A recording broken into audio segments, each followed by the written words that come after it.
Hi guys, welcome to Smart Commerce classes. My name is Anshul Mittal and in this video we will be covering the 7th chapter of ACCA F5 and the name of the chapter is pricing.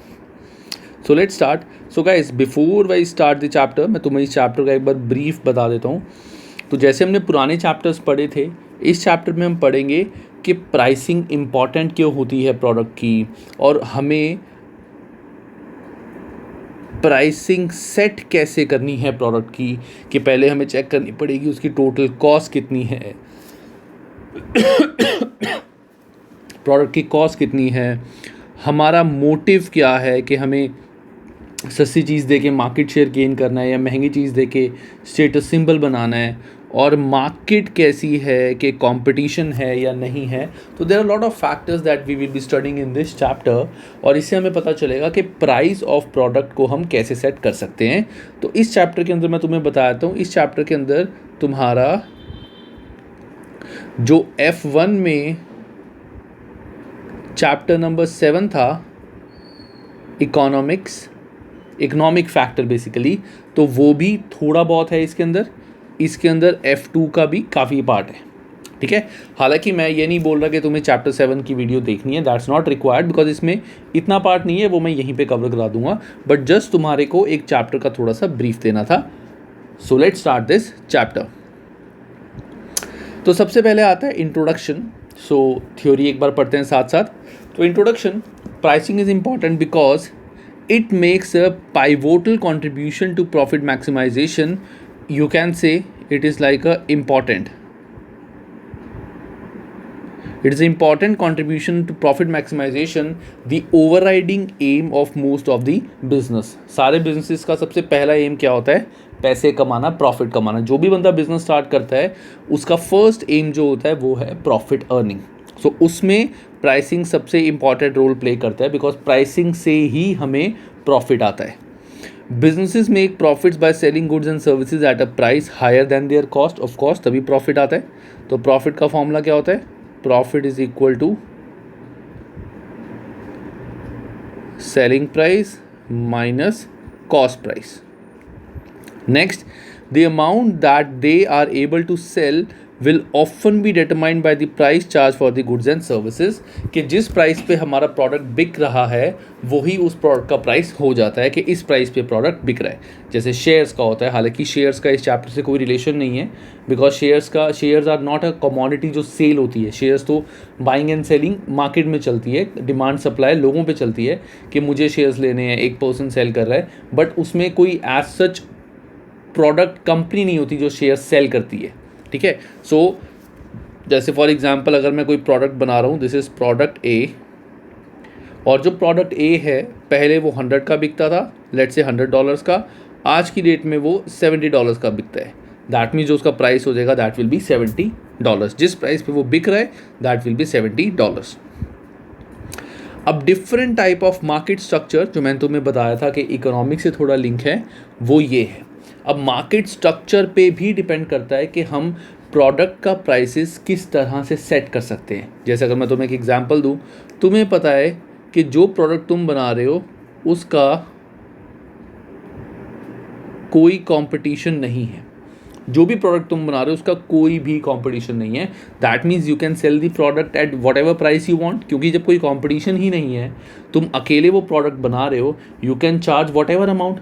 जिसको ठीक लगता है वो ले लेगा, जिसको नहीं ठीक लगता वो नहीं लेगा, ठीक है ना. तो जब कंपटीशन नहीं होता तो वहाँ पे प्राइसिंग हमारे हाथ में होती है, हम जो भी चार्ज कर सकते हैं. लेकिन अगर हमारा कंपटीशन है, बहुत ह्यूज कंपटीशन है, जैसे पेप्सी एंड कोक, ठीक है ना, दोनों की मोस्टली इफ़ यू सी दोनों की जो बॉटल्स आती हैं उसका हमेशा प्राइस सेम होता है. शायद 1-2 रुपये का फ़र्क होगा, इससे ज़्यादा नहीं होता. लेट्स से 1 लीटर की 2 लीटर की पेप्सी की बॉटल जो है in Indian currency that is ₹100 और इसकी भी 2 लीटर की है दैट इज़ ₹100. अब सोचो, कोक ये नहीं बोल सकता कि चलो एक काम करते हैं, मैं 2 लीटर की बॉटल 150 की सेल करता हूँ प्रॉफिट ज़्यादा कमाने के लिए. अगर वो ये चीज़ करेगा, what will happen? People will shift to Pepsi. लोग पेप्सी बाय करनी शुरू कर देंगे जब दोनों में फ़र्क ही नहीं है ज़्यादा. कोक और पेप्सी में इतना डिफरेंस तो है नहीं. लोग कहेंगे यार 150 रुपये की कोक लेने की बजाय 100 रुपये की पेप्सी ले लो, क्या फ़र्क पड़ता है. है ना। सो दैट इज़ द रीज़न कि मार्केट से भी हमें पता चलता है कि प्रोडक्ट की प्राइसिंग में क्या हो सकता है। सो वो चीज़ हम यहाँ पे पढ़ेंगे। तो सबसे पहला आता है हमारा इन अ परफेक्टली कॉम्पिटिटिव मार्केट, मतलब जहाँ तुम्हारा सेम प्रोडक्ट जो तुम बना रहे हो कोई और कंपनी भी वो प्रोडक्ट बना रही है, जैसे Pepsi and Coke. Every buyer and seller is a price taker and no participant influences the price of the product is buys or sells. Other characteristics of perfectly competing market includes, मतलब इसका क्या है कि every buyer and seller is a price taker, मतलब तो यहाँ पे हमें सबसे पहले देखना है कि प्राइस टेकर का मतलब क्या होता है। तो एक काम करते हैं, गूगल असिस्टेंट से पूछते हैं पहले, what is price taker.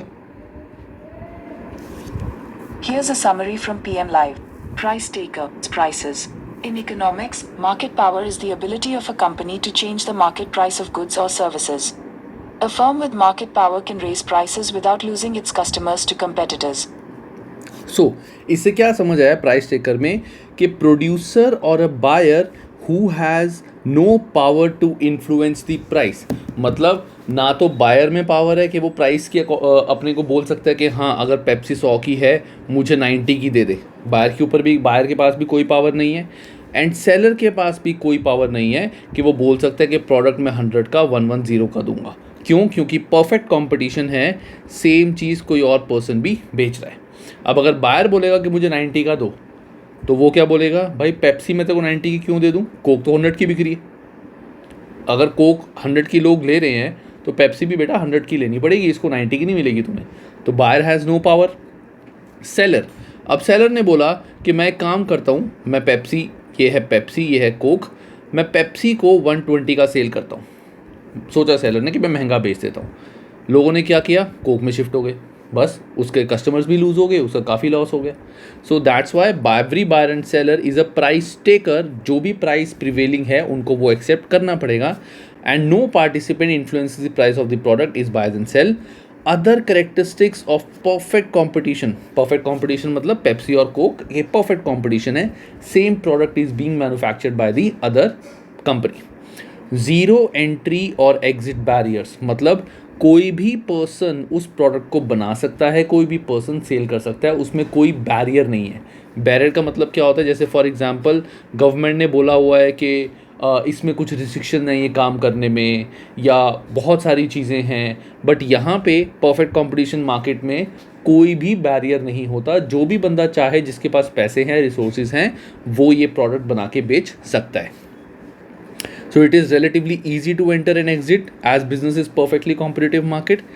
Perfect information, जब हम perfect competition market में होते हैं, हमें प्रोडक्ट की क्वालिटी की, प्रोडक्ट के प्राइस की पूरी इन्फॉर्मेशन होती है कि मार्केट में ये प्रोडक्ट कितने का बिक रहा है। जैसे अगर मैं सोचूं कि चलो मैं पेप्सी और कोक के साथ मैं एक नया निकालता हूँ, जैसे पोला बनाया मैंने, पोला is like a cold drink, मैंने भी सोची ऐसे मैं बनाऊँ। तो मैंने सोचा कि जब मैं पोला बनाऊंगा तो मैं किस मार्केट में क्या प्राइस का निकाल सकता हूँ, ये भी ऐसी ब्लैक कलर की ड्रिंक होगी।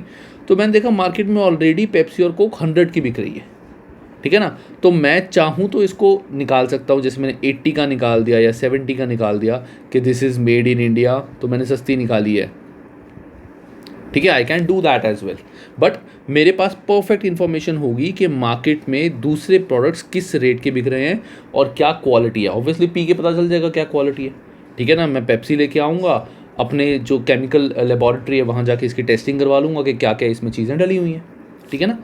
Companies aim to maximise profit, हर कंपनी का टारगेट होता है कंपटीशन में कि हमें पैसे कमाने हैं, वो तो वैसे भी टारगेट होता है। Homogeneous product, the characteristics of any given market good or services do not vary across suppliers, मतलब होमोजीनियस प्रोडक्ट मतलब एक जैसे ही प्रोडक्ट हर सप्लायर देता है, जैसे पेप्सी, कोक, थम्स अप, एक ही जैसे प्रोडक्ट्स हैं, इनमें कोई डिफरेंस नहीं है। सो दिस इज हमारा होता है characteristics of a perfect competitive market.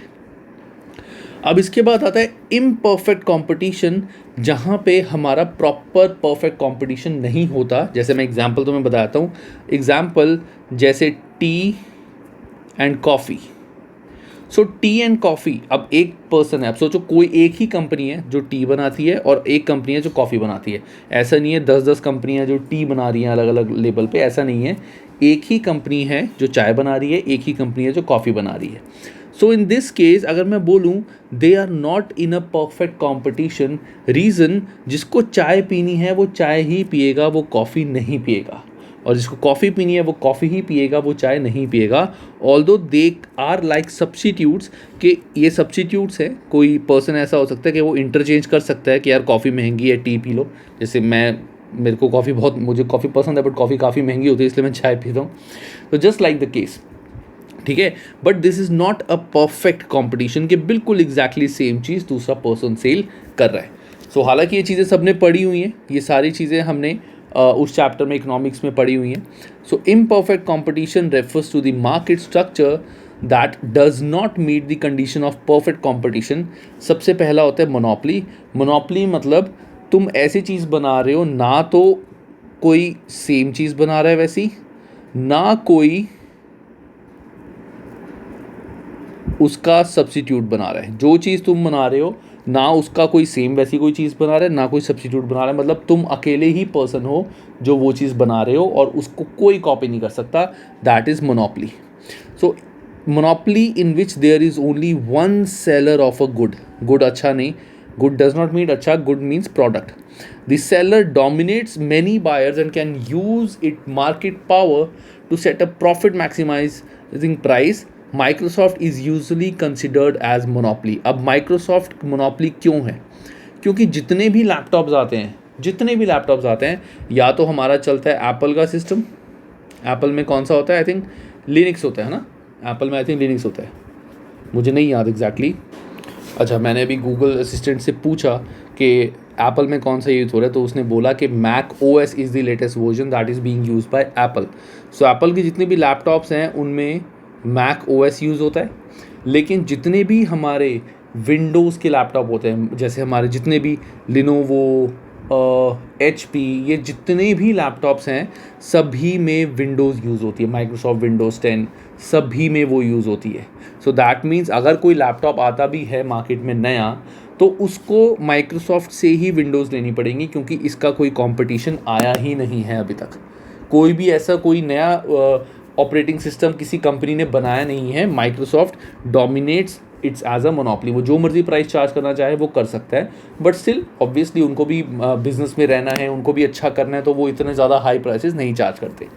जैसे मैं तुम्हें इसका एग्जांपल देता हूँ, अभी हुआ क्या था, I don't know much about that, but what happened was कि गूगल की कुछ चाइना से इशू हो गए थे। गूगल के चाइना से कुछ इश्यूज़ हो गए थे, maybe I think country का था जो अमेरिका का था, उसका चाइना से कुछ इश्यूज़ हो गए थे। सो मैं डिटेल में ना मुझे पता है ना मैं बता रहा हूँ, मैं सिर्फ तुम्हें अपनी स्टडीज़ के रिगार्डिंग जो इंपॉर्टेंट चीज़ है वो बता रहा हूँ। तो हुआ क्या था, चाइना के बहुत सारे फ़ोन्स हैं, जो चाइना का एक फ़ोन है हुआवी। तो हुआवी के जो चाइना के फ़ोन्स थे उनमें ऑब्वियसली जितने भी हमारे एप्पल के फ़ोन्स होते हैं उनमें एप्पल का ऑपरेटिंग सिस्टम होता है, बाकी सभी में हमारा एंड्रॉयड होता है ना, सारे मोबाइल्स में हमारा एक्सेप्ट एप्पल सब में एंड्रॉयड चलता है। अब तुम बोलोगे कि सर ऐसा नहीं है, हमारे जो दूसरे हैं उनमें किसी में जैसे वन प्लस में कलर OS होता है, ये होता है, सो दैट इज़ ओके। लेकिन जो गूगल प्ले स्टोर है, प्ले सर्विसेज तो सबकी सेम है, तो सबका जो बैक एंड होता है दैट इज़ गूगल, ये जो एंड्रॉयड है उसी के बेस पे वो कलर OS वगैरह सारे ऑपरेटिंग सिस्टम्स बनते हैं।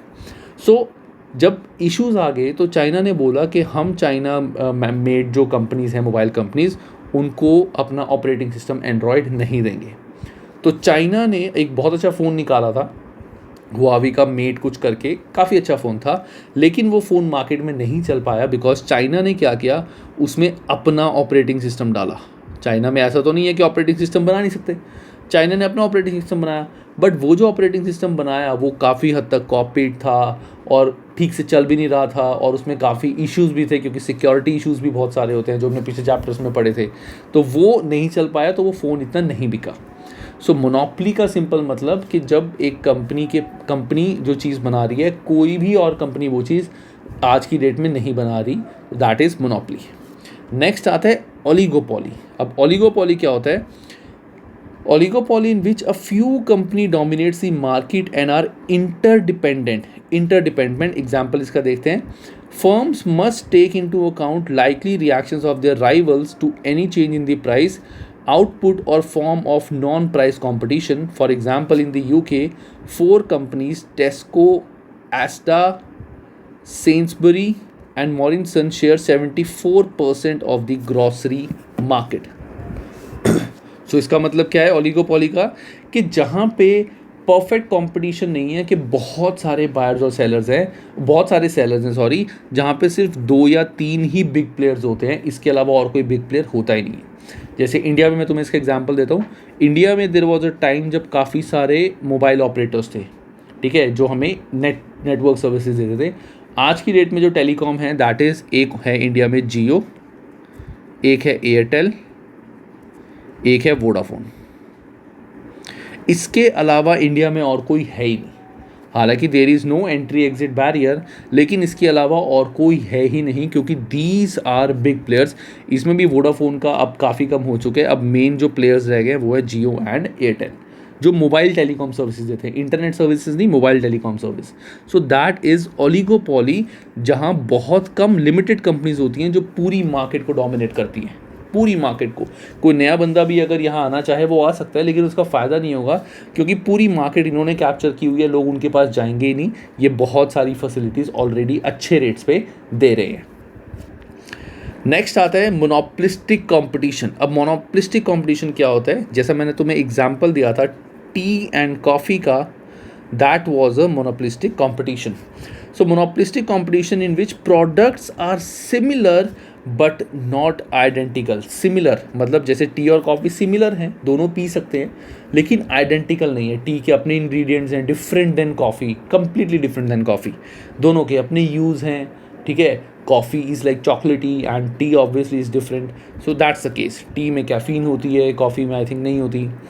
सो there are many producers and many consumers in a given market, but no business has total control over the market price. अब इनके पास भी total control नहीं है. There is a bit control but not total control. Reason, अगर T के prices बहुत ज़्यादा high हो गए तो people will shift to coffee. कि यार एक ही बात है, दोनों से नींद नहीं आती, कॉफ़ी भी नहीं शुरू कर दो, अच्छी बात है, चाय पीने की आदत छूट जाएगी, है ना, ये चीज़. तो पूरा हमारे पास प्राइस कंट्रोल नहीं होता. So these are imperfect competition. अब ये पढ़ के हमें क्या पता चला? तुम कहोगे सर ये हमने पढ़ लिया, इसका इस चैप्टर से F5 से क्या रिलेशन है? कोई रिलेशन नहीं है. ये सिर्फ अंडरस्टैंडिंग के लिए है कि प्राइसेस सेट करने के लिए हमें मार्केट देखना भी ज़रूरी है. हमें ये भी देखना पड़ेगा कि जो प्रोडक्ट हम बनाना चाह रहे हैं या बना रहे हैं वो किस मार्केट का है. क्या वो परफेक्ट कंपटीशन है, या मोनोपोली है, या ओलिगोपोली है, या मोनोपोलिस्टिक कंपटीशन है. उसके अकॉर्डिंग ही हम अपने प्राइसेस सेट कर सकते हैं. अगर तो मोनोपोली है तो प्राइसेस हम ज़्यादा भी कर सकते हैं. ओलिगोपोली में भी अगर हम नई फर्म आए हैं तो हमें इनके प्राइसेस से कम ही देना पड़ेगा, तभी हमारा बिकेगा, अदरवाइज़ बिकेगा ही नहीं. मोनोपोलिस्टिक कंपटीशन में थोड़ा बहुत ऊपर नीचे कर सकते हैं, बहुत ज़्यादा नहीं कर सकते. और परफेक्ट कंपटीशन में तो प्राइस छेड़ ही नहीं सकते. जो मार्केट में चल रहा है हमें उसी पे करना पड़ेगा. हम अपनी कॉस्टिंग कम करके पैसे कमा सकते हैं और कोई ऑप्शन नहीं है. तो दैट्स अ थ्योरी पार्ट. जो इसकी इलस्ट्रेशन है गाइस, इसकी इलस्ट्रेशन जैसे एक बार रीड कर लेना. नेक्स्ट आता है हमारा ब्रॉड अप्रोचेस टू प्राइसिंग. अब यहाँ से हमारा practical part of the chapter starts. So broad approaches to pricing, हम प्राइसेस कैसे सेट कर सकते हैं. अब हमने मार्केट देख ली, अब कैसे कैलकुलेट कर सकते हैं, कैसे सेट कर सकते हैं. पहला होता है डिमांड बेस्ड अप्रोच. अगर जैसे ये भी हमने इकोनॉमिक्स में पढ़ा है कि अगर प्रोडक्ट की प्राइस ज़्यादा है तो उसकी डिमांड कम होती है. So that means if you want to increase the demand of the product तो हमें प्राइस को कम करना पड़ेगा, तभी डिमांड बढ़ेगी, एंड वाइस वर्सा. ठीक है, वो होता है डिमांड बेस्ड अप्रोच. अगर प्रोडक्ट की मार्केट में डिमांड है ही नहीं बिल्कुल भी और हमें डिमांड क्रिएट करनी है तो प्राइस सस्ता कर दो तो डिमांड बढ़ जाएगी. और अगर डिमांड बहुत ज़्यादा है लोगों की और हम इतनी सप्लाई कर ही नहीं पा रहे, प्रोडक्ट दे ही नहीं पा रहे, तो थोड़ा बहुत प्राइस बढ़ा सकते हैं ताकि डिमांड थोड़ी सी बराबर हो जाए जितनी सप्लाई है उसके अकॉर्डिंग. देन आता है cost based approach. Cost based approach क्या होती है? हम ये देखते हैं कि हमारे प्रोडक्ट की कॉस्ट क्या है, किस कॉस्ट पे हमारा प्रोडक्ट पड़ रहा है, उसके ओवर एंड अबव हम कुछ अपना प्रॉफिट सेट करते हैं. कि प्रॉफिट मार्जिन जैसे 20%, 30%, और उसके बाद हम अपना सेलिंग प्राइस निकालते हैं। पहले पूरी कॉस्ट कैलकुलेट करते हैं, ठीक है। उसके बाद आते हैं market based approaching, marketing based approach. अब मार्केटिंग बेस्ड अप्रोच जो है जब हम करेंगे तब मैं तुम्हें बताऊंगा, ठीक है। These are 3 broad approaches to pricing. Let's start. अब सबसे पहले आता है demand based approach, the economists points view point, जो मैंने तुम्हें बताया था अभी कि जैसे यहाँ पे सीधा ग्राफ देखते हैं। ये थ्योरी तुम पढ़ लेना, सबको आती होगी, देयर इज़ नो पॉइंट मैं डिटेल में ज़्यादा कराऊँ, सबने पढ़ा हुआ है पॉइंट। तो ये है प्राइस, ये है डिमांड। जब डिमांड ज़ीरो है तो प्राइस बहुत ज़्यादा है। जैसे जैसे मैंने प्राइस प्रोडक्ट का कम करना शुरू किया पर product, demand keeps on increasing, quantity demanded बढ़ने लगी और प्राइस कम होना शुरू हो गया। सो ये हमारा डिमांड का एक चार्ट बनता है। सो ए इज़ द डिमांड, जहाँ पे हमने प्राइस सोचा था इतना रखेंगे और यहाँ पे हम अभी कोई भी प्रोडक्ट नहीं सेल कर रहे हैं, ठीक है। That is economist point of view. अब इसका चार्ट हम कैसे समझेंगे, ये देखो ये सारा इकोनॉमिक्स में था, मार्जिनल रेवेन्यू, मार्जिनल कॉस्ट, ये सारा हमने इकोनॉमिक्स में पढ़ा हुआ है। So economics theory states that monopolistic maximises profit when marginal cost is equal to marginal revenue. मतलब जब तुम्हारी मार्जिनल कॉस्ट और मार्जिनल रेवेन्यू इक्वल होती है, वो एक जगह होती है जहां तुम्हारा प्रॉफिट मैक्सिमाइज होगा। मार्जिनल कॉस्ट क्या होती है या मार्जिनल रेवेन्यू क्या होता है, एक एडिशनल यूनिट को सेल करने पे हमारे प्राइस कम हुए और एडिशनल रेवेन्यू हमने कितना अर्न किया। जैसे फॉर एग्जांपल मैं बताता हूँ, क्वांटिटी जब मैं एक सेल करता था मैं 70 की सेल करता था, तो टोटल रेवेन्यू होगा 70। मार्जिनल रेवेन्यू अभी तो इसमें कुछ भी नहीं आता, नॉर्मली कुछ भी नहीं होता। जब मैंने 2 प्रोडक्ट सेल किए, प्राइस हो गया पर प्रोडक्ट 60, तो 6 × 2 120। एक प्रोडक्ट मैं सेल कर रहा था 70 का, अब 2 प्रोडक्ट की total revenue, this is total revenue मुझे आ रहा है 120। तो एक प्रोडक्ट इंक्रीज करने की वजह से प्रॉफिट में, रेवेन्यू में कितना चेंज आया है, दैट इज मार्जिनल रेवेन्यू। उसके बाद 3 प्रोडक्ट मैं सेल कर रहा हूँ 50 के, सो दैट इज़ 150। सो 120 से 150 30 का रेवेन्यू। 4 40 का सेल कर रहा हूँ तो 160, 150 से 160 10 हो गया मार्जिनल रेवेन्यू। और 5 में सेल कर रहा हूँ 30 पर पीस, तो 5 × 3 150। सो 150 में तो मार्जिनल रेवेन्यू नेगेटिव हो गया। तो लॉजिकली देखा जाए तो मैक्सिमम मैं इस प्राइस तक का प्रोडक्ट सेल करता हूँ, क्योंकि इसके आगे तो मेरा रेवेन्यू कम हो जाएगा। अगर मैं इससे ज़्यादा, अगर मैं 620 के बेचूंगा $120, तो मतलब सबसे ज़्यादा प्रॉफिट मेरा इस जगह पे आ रहा है। हर जगह मेरा रेवेन्यू इंक्रीज होता जा रहा है, इस जगह मेरा प्रॉफिट सबसे ज़्यादा आ रहा है।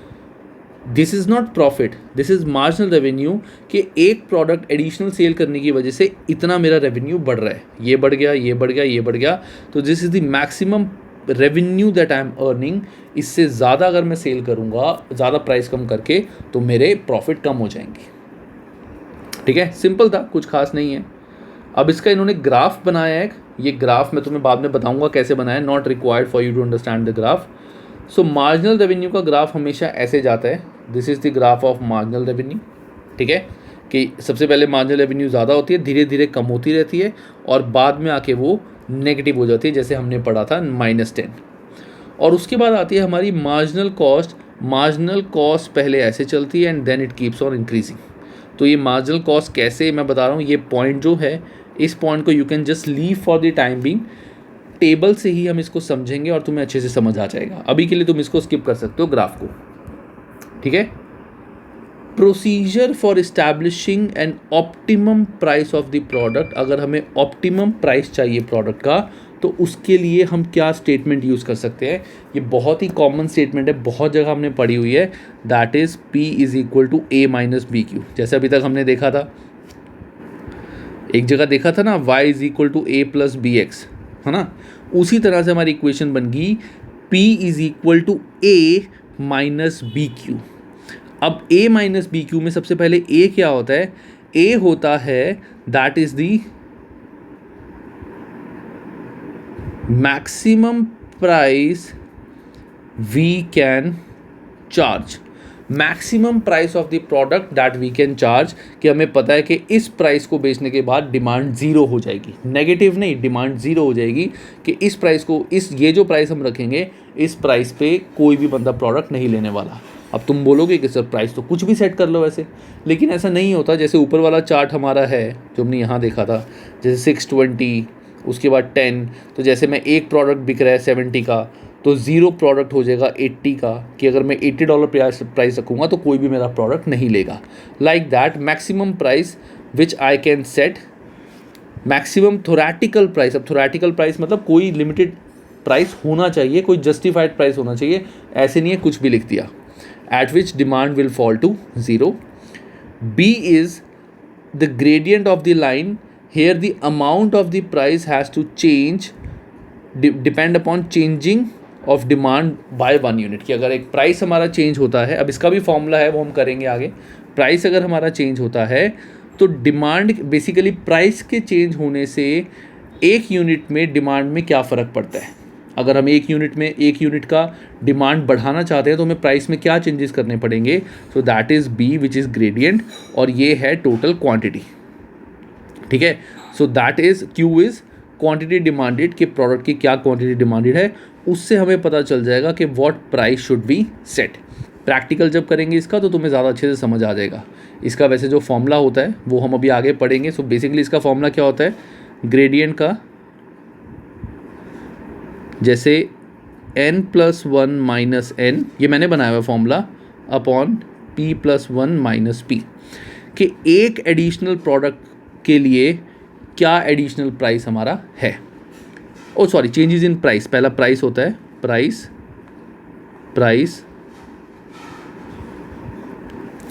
जैसे एक एडिशनल प्राइस के लिए अगर मैं प्राइस, सॉरी गाइस मैं थोड़ा सा कंफ्यूज हो गया, I am really sorry.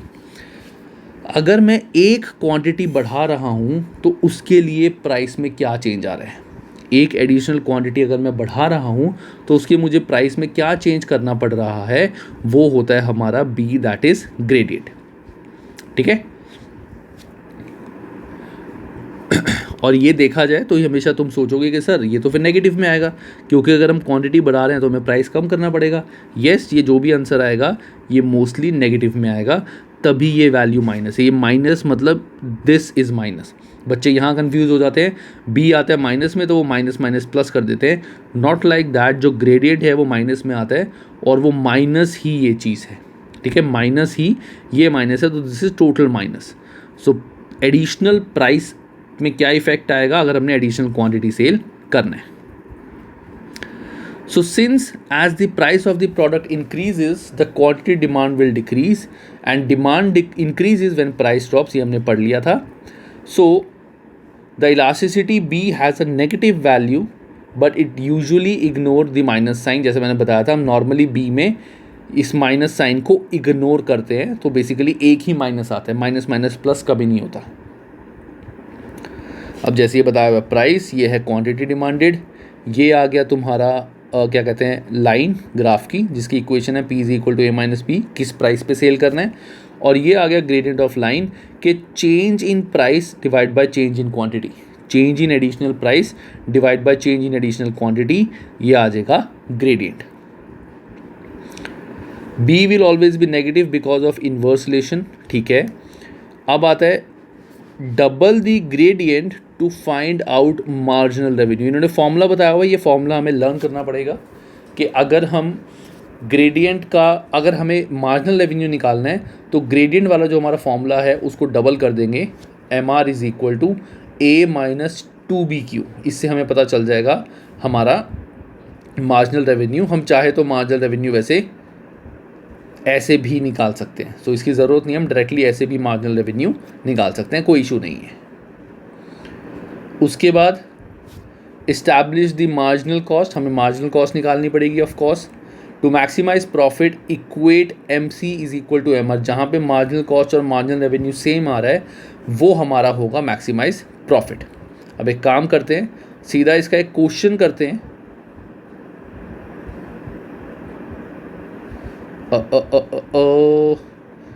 Price elasticity of demand,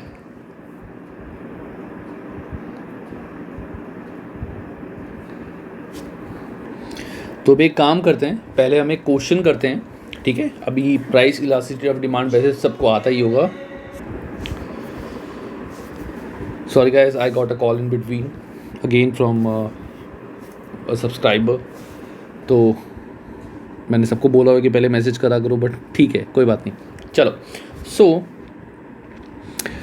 अब मैंने प्राइस इलास्टिसिटी ऑफ डिमांड वाला जो कॉन्सेप्ट है वो भी मैंने छुड़वाया है, because that is completely common with हमारा जो इकोनॉमिक्स वाला चैप्टर था, और उसका अभी जो हम क्वेश्चन कर रहे हैं उससे कोई भी रिलेशन नहीं है, तो we can skip that part for the time Bing.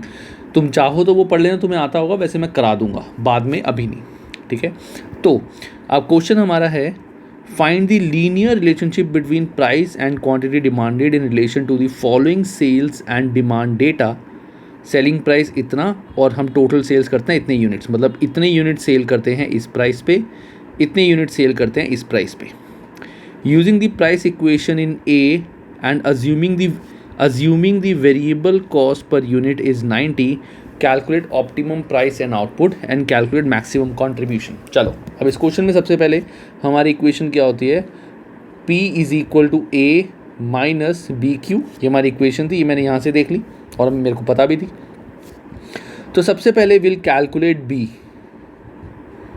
So B का फॉर्मूला क्या होता है, सो B इज़ जो मेरा सेलिंग प्राइस चेंज होने की वजह से यूनिट्स में चेंज हुए हैं, तो सीधा सीधा 330 माइनस 300 डिवाइडेड बाय 400 माइनस 500।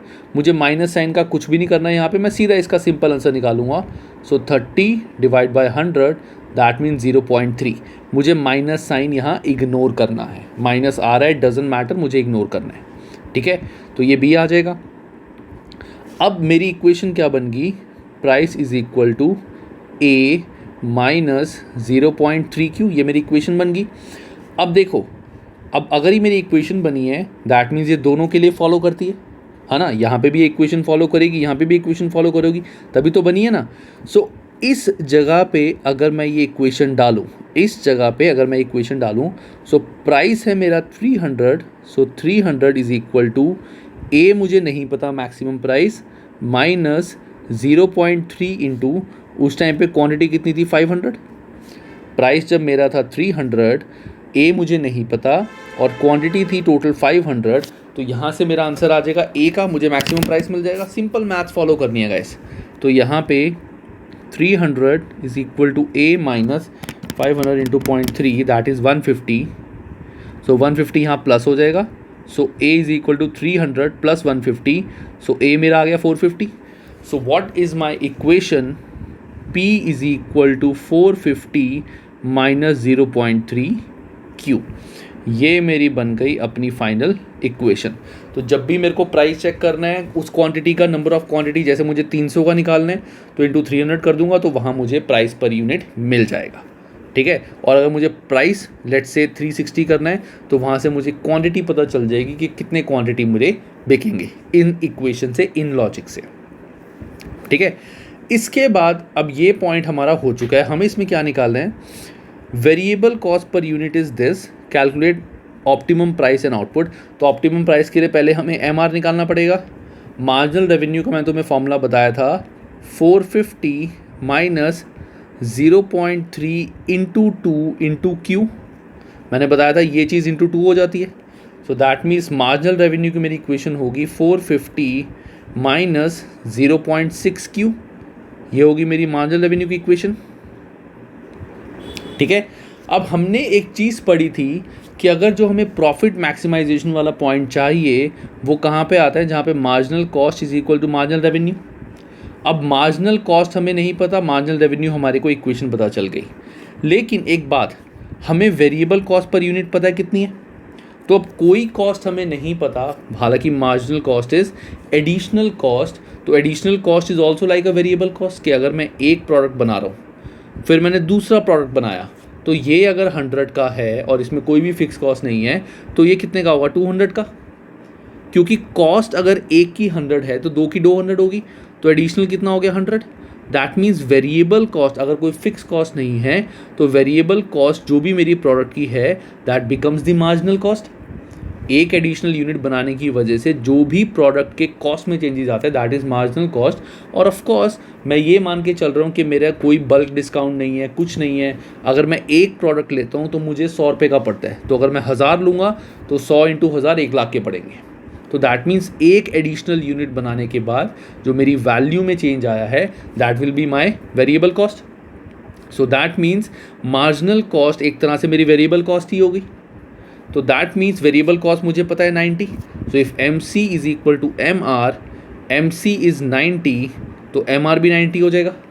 तो अगर मैं 90 यहाँ पुट कर दूँ, 90 is equal to 450 minus 0.6 into Q, तो 450 minus 90 that means 360 is equal to minus 360 is equal to minus 0.6 Q, minus minus cancel. So Q is equal to 360 divide by 0.6। So that means जो total quantity मुझे sell करनी है जिसमें मेरा maximum profit होगा that will be 600। इतनी quantity जब मैं सेल करूंगा तो आएगा मेरा मैक्सिमम प्रॉफिट। ठीक है, इतनी क्वांटिटी जब मैं सेल करूंगा तो आएगा मेरा मैक्सिमम प्रॉफिट। अब मुझे नंबर ऑफ यूनिट्स पता है कितने हैं। इस इक्वेशन में इन नंबर ऑफ यूनिट्स को डाल के मुझे पता चल जाएगा कि इतने यूनिट्स अगर मैं सेल करूंगा तो किस प्राइस के पड़ेंगे। वैसे अगर मैं थोड़ा सा दिमाग लगाऊं, देखो 400 बिकते हैं 330 के, 500 बिकते हैं 300 के, तो 600 कितने के होंगे 270। 30 कम हो रहे हैं ना। तो लॉजिक भी तो यही कह रहा है कि 400 बिकते हैं 330 के, 500 बिकते हैं 300 के, तो 600 बिकेंगे 270 के। बट एक बार इक्वेशन सॉल्व करके देखते हैं मैथ्स। सो दैट मीन्स अगर मैं 600 यहाँ वैल्यू डालूँ, so P is equal to 450 minus 0.3 into 600, तो that means 450 minus 6 into 3 180। So 450 minus 180, so that means 270। तो 270 आ गया मेरा प्राइस। अब price this is per unit, so price per unit मेरा कितना है 270। वेरिएबल कॉस्ट कितनी है 90। This is selling price, price मतलब सेलिंग प्राइस। यहाँ जो प्राइस की बात होती है that is selling price of the product.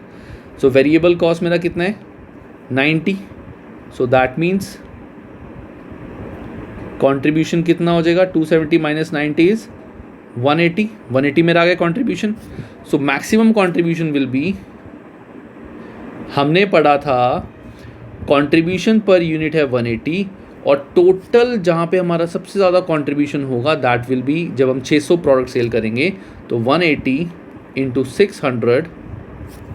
So 180 into 600 that is 1,08,000। This will be the point जहाँ पे हमारा होगा मैक्सिमम कंट्रीब्यूशन।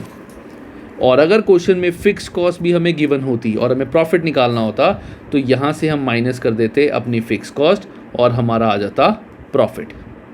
अगर हमें प्रॉफिट निकालना होता, फिक्स कॉस्ट नहीं दी हुई इसलिए हमने फिक्स कॉस्ट नहीं निकाली। तो सिंपल मैथ्स है इस चैप्टर में। ज़्यादा से ज़्यादा एक इक्वेशन है, उस इक्वेशन में हमें वैल्यूज़ पुट करनी है और हमें फॉर्मूलेज एमआर के याद रखने हैं। वेरिएबल कॉस्ट में तुम्हें बता दिया कि नॉर्मली जो हमारा एमसी होता है marginal cost that is variable cost, क्योंकि एक यूनिट से दूसरी यूनिट के चेंज होने में जो फ़र्क पड़ता है वो वेरिएबल कॉस्ट का ही होता है। Fix cost remains same. ठीक है, सो ये हमारा होता है एक क्वेश्चन को सॉल्व करने का तरीका। तो इन्होंने भी आई थिंक सारा ऐसे ही किया होगा। हाँ, इन्होंने भी गाइस सारा ऐसे ही किया हुआ है, बिल्कुल बिल्कुल सेम ऐसे ही किया हुआ है। इसके बाद तुम्हारी है टेस्ट और अंडरस्टैंडिंग 1, ये तुम्हारा होमवर्क है, इसको कर लेना। टेस्ट और अंडरस्टैंडिंग 2, एक बार 2 देख लेते हैं। सो गाइस एक काम करते हैं, टेस्ट और अंडरस्टैंडिंग 2 भी करते हैं, इससे भी तुम्हारे को एक आइडिया हो जाएगा कि ऐसे जब क्वेश्चन आए तो कैसे आंसर निकालना है। सो टेस्ट और अंडरस्टैंडिंग 2 में क्या दिया हुआ है, the total fix cost per annum for a company that makes one product are $1 lakh and variable cost of 64 is incurred for each additional unit produced and sold. That means ये हमारा एक तरह से क्या हो गया, मैंने बताया था marginal cost। तो variable cost is always marginal cost, ये याद रखना। The current selling price of the product is 160 and at this price 2000 units are demanded per annum. That means अभी जो इसका प्राइस है at the price of 160 जो total demand है that is 2000। It is estimated that for each successive increase in price of 5, that means अगर हम 5 बढ़ाते हैं, दैट मीन्स 165 करते हैं, तो annual demand will be reduced by 50 units, तो डिमांड 50 यूनिट से गिर जाएगी, दैट मीन्स 1950 हो जाएगी। ऑल्टरनेटिवली अगर प्राइस हम बढ़ाते हैं, प्राइस कम करते हैं, तो डिमांड 50 से बढ़ जाएगी। तो सेम बात है, 5 से बढ़ाया, 5 से कम करा, one and the same thing. Okay, calculate the optimum output and price assuming that if prices are set within the range $5 each will be the proportionate change in the demand, कि अगर वही price में इतना change हो रहा है तो उसके अकॉर्डिंग डिमांड में चेंजेस हो रहा है, उसके अकॉर्डिंग हमें अपना आंसर निकालना है। देखो, सो यहाँ पे सबसे पहले मैं निकालता हूँ जो हमारी इक्वेशन थी, P is equal to A minus B Q, P is equal to A minus B Q, ये हमारी इक्वेशन थी। अब यहाँ पे सबसे पहले हम निकालेंगे B, सो एक काम करते हैं, B को मैं यहाँ निकालता हूँ, B is equal to change in price 165 minus 65 upon change in quantity, that means 50, so 0.10 यही आएगा। 5 डिवाइड बाई 5 डिवाइड बाई 50, तो 0.10 मेरा क्या आ गया, ग्रेडियंट। इस इक्वेशन में अगर मैं इसकी वैल्यू डालूँ, सो 160 मेरा प्राइस था, A माइनस B है 0.10, क्वांटिटी थी यहाँ पे 2000, so that means 160 is equal to A minus 200 यहाँ प्लस हो जाएगा, सो A मेरा हो गया 360, दैट मीन्स मैक्सिमम प्राइस पर प्रोडक्ट कितना है, 360। A मिल गया, B मिल गया, दोनों मिल गए। अब हमें निकालना है ऑप्टिमम प्राइस। अब सेम हमने एक चीज़ पढ़ी थी, MR is equal to A हमारा है 360 माइनस B है 0.10, तो इंटू 2 कर देंगे, तो 0.20 इंटू क्वांटिटी, ये हो जाएगा मार्जिनल रेवेन्यू की इक्वेशन हमारी ये बन गई। हमने एक चीज़ पढ़ी थी अभी कि marginal revenue is equal to marginal cost, वहाँ पे हमारा प्रॉफिट मैक्सिमाइजेशन होता है। मार्जिनल कॉस्ट हमें यहाँ पे दी हुई है, अभी एक जगह मैंने पढ़ी थी, कहाँ है, 64, तो इक्वेशन में 64 इज इक्वल टू, जैसे पिछले क्वेश्चन में था सेम वही, 360 माइनस 0.20 इंटू क्यू। अब यहाँ से क्यू निकाल लेते हैं, तो 360 minus 64 is equal to 296 minus 296 is equal to 0.20 into Q, so Q मेरा आ गया 296 divided by 0.20, that means 1480, so Q आ गया मेरा 1480 कि इतने क्वांटिटी जब मैं सेल करूँगा तो मुझे आएगा मैक्सिमम प्रॉफिट, इतनी क्वांटिटी पे मुझे आएगा मैक्सिमम प्रॉफिट। अब इतनी क्वांटिटी पे देखते हैं हमें क्या प्राइस मिलेगा, सो सेम इक्वेशन में डालते हैं, price is equal to A हमारा था 360 माइनस B हमारा आया था 0.10, सो 0.10 into 1480, so that means P is equal to 360 minus 148, तो 360 माइनस 148 दैट इज 212, मेरा प्राइस आ गया 212, प्राइस इज इक्वल टू 212 कि इतना मुझे प्राइस पड़ेगा अगर मुझे इतनी क्वांटिटी सेल करनी है। तो ऑप्टिमम आउटपुट मिल गया हमें, ऑप्टिमम प्राइस मिल गया। अब निकालना है मैक्सिमम प्रॉफिट, तो हमें प्राइस पर यूनिट पता है, so price per unit is equal to 212 minus variable cost है हमारी 64, सो 212 माइनस 64 दैट मीन्स 148 आ गया हमारा कंट्रीब्यूशन पर यूनिट। कितने यूनिट्स हमने सेल करने हैं, 1480, so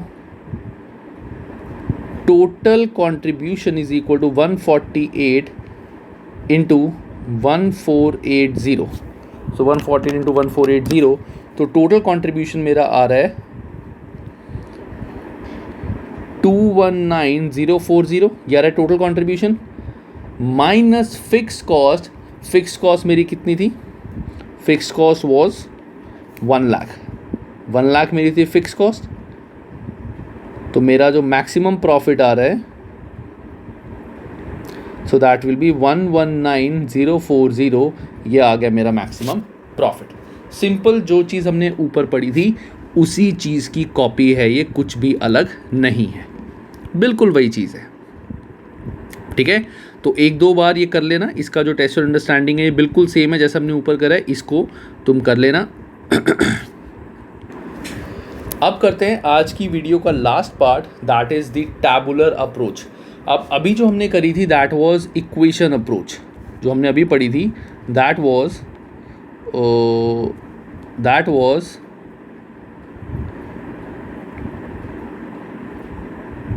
equation approach. Equation approach में हमने क्या किया था? इक्वेशन अप्रोच में हमने एक इक्वेशन बना के उससे अपना आंसर निकाला था। अब अगर टैबुलर अप्रोच है, अब टैबुलर अप्रोच क्या है एक बार ये पढ़ लेते हैं थ्योरी, क्योंकि इससे हमें थोड़ा एग्जाम्स का भी एक आइडिया होगा। A tabular approach to price setting involves different price and volumes of sales being presented in a table. When data in the exam is given in tabular form and there is no indication about demand function and or when there is no simple linear relationship between the output and profit, the tabular approach is likely to be defined the best price. मतलब linear equation तभी चलती है कि जहाँ पे एक product के, जैसे हमने पढ़ा था कि प्राइस पे चेंज होने से क्वांटिटी में क्या चेंज आता है, तो वो अगर हमारा प्रॉपर है कि अगर 5 चेंज करेंगे तो 50 का चेंज आएगा, चाहे 5 प्राइस बढ़ाएं तो 50 से क्वांटिटी गिर जाएगी, 5 से प्राइस करेंगे 50 से क्वांटिटी बढ़ जाएगी। लेकिन अगर ऐसा है कि पहले हमने 5 से प्राइस बढ़ाया तो 50 से क्वांटिटी बढ़ी, इसके बाद जब हमने 5 बढ़ाया तो 45 से क्वांटिटी में फ़र्क आया, अगर ऐसी कोई सिचुएशन है जहाँ पे हमें प्रॉपर एक सीक्वेंस में नहीं हमारी प्राइस और क्वांटिटी डिमांडेड में फ़र्क आ रहा है, उस केस में हमारे को टैबुलर अप्रोच फॉलो करनी पड़ेगी। तो टैबुलर अप्रोच जैसे कि एग्जांपल है, देखो ये हमें क्वेश्चन दिया हुआ है, प्राइस 50 था, डिमांड 1, 3 से प्राइस गिराया तो डिमांड 2 होगी, 3 से प्राइस गिराया तो डिमांड 3 होगी। तो यहाँ पे देखा जाए तो बिल्कुल 3 से ही प्राइस हर जगह गिराया हुआ है, हर जगह पे 3 से ही प्राइस गिराया हुआ है, 3 3 3 3 3। तो यहाँ पे तो हम टैबुलर अप्रोच के साथ साथ इक्वेशन अप्रोच भी फॉलो कर सकते हैं, बट स्टिल हमें यहाँ पे टैबुलर आंसर निकालना है। तो देखो ये मुझे दिया हुआ है प्राइस, डिमांड, टोटल कॉस्ट। अब यहाँ पे मैं अपनी टेबल बनाऊंगा like this. So total revenue, देखो इक्वेशन मुझे वही गिवन है, यही इक्वेशन है, 50 पे थी 1, तो टोटल रेवेन्यू यहाँ है, total revenue 50, 47 into 2, total revenue 94, 44 into 3 that means 132, 41 into 4 that means 164। ऐसे करके इन्होंने इक्वेशन पूरी भर दी। मार्जिनल रेवेन्यू मीन्स स्टार्टिंग में तो कुछ नहीं आएगा, this minus this, 94 minus 50, 94 minus 50 that is 44 का मार्जिनल रेवेन्यू। इधर marginal revenue 132 minus 94 that is 38। ऐसे करके इन्होंने मार्जिनल रेवेन्यू निकाल दिया। टोटल कॉस्ट हमें यहाँ पे गिवन थी, ये टोटल कॉस्ट है, उठा के एज इट इज़ यहाँ पे पेस्ट कर दूंगा। मार्जिनल कॉस्ट मींस सेम जैसे हमने मार्जिनल रेवेन्यू निकाला था, 56 माइनस 44 12, 71 माइनस 56 दैट इज़ 15। ऐसे करके हमने अपना मार्जिनल रेवेन्यू निकाल दिया। तो ये देखो इन्होंने यहाँ पे ये सारा भर दिया, डिमांड, टोटल रेवेन्यू जैसे मैंने निकाला था, marginal revenue, total cost, marginal cost, profit. अब प्रॉफिट क्या होगा? Profit will be total revenue minus total cost. याद रखना, profit will be total revenue minus total cost, ये हमारा आएगा profit. Total revenue minus total cost will be equal to profit. अब हमें देखना है जहाँ पे M R is equal to M C है, तो मैंने पूरी इक्वेशन करके देखा कि यहाँ पे मैं देखूँ तो यहाँ मैंने देखा तो यहाँ कहीं पे भी मेरा M R is equal to M C नहीं आ रहा। देखो यहाँ पे भी एम आर एम सी में कितना डिफरेंस है, ह्यूज गैप, ह्यूज गैप।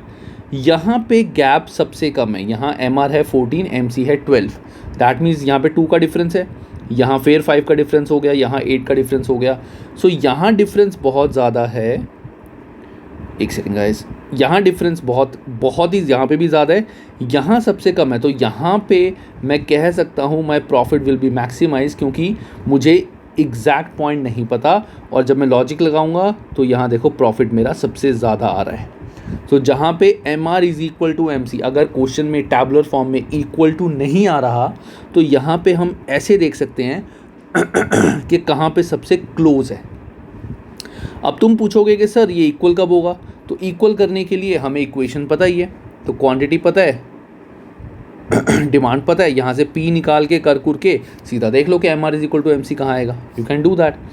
वो चीज़ यहाँ शायद ना चले क्योंकि टोटल कॉस्ट में हमें ये नहीं पता वेरिएबल कॉस्ट कितनी है, फिक्स कॉस्ट कितनी है, तो यहाँ शायद वो चीज़ ना चल पाए यहाँ पे, क्योंकि देखो marginal cost is variable cost, marginal cost is variable cost, यहाँ वेरिएबल कॉस्ट हर जगह चेंज हो जा रही है, दैट मीन्स यहाँ पे फिक्स कॉस्ट भी होगी तभी वेरिएबल कॉस्ट में चेंजेस हो रहे हैं। या वेरिएबल कॉस्ट क्वांटिटी में भी 4 यूनिट बनाएंगे तो सस्ती पड़ेगी, ज़्यादा बनाएंगे तो देर आर डिफरेंट थिंग्स। तो इस इक्वेशन में हम M R is equal to M C से एग्जैक्ट आंसर नहीं निकाल सकते, तो हम ये देखेंगे कि कौन से प्राइस पे कितने डिमांड के अकॉर्डिंग हमारा मैक्सिमम प्रॉफिट आएगा। This is the way we have to solve this kind of questions, ठीक है। और कुछ नहीं है इसमें गाइस, एक बार इसको पढ़ लेना, नेक्स्ट क्लास में हम equation for total cost function and आगे करते हैं। चलो bye guys, take care and have a good time.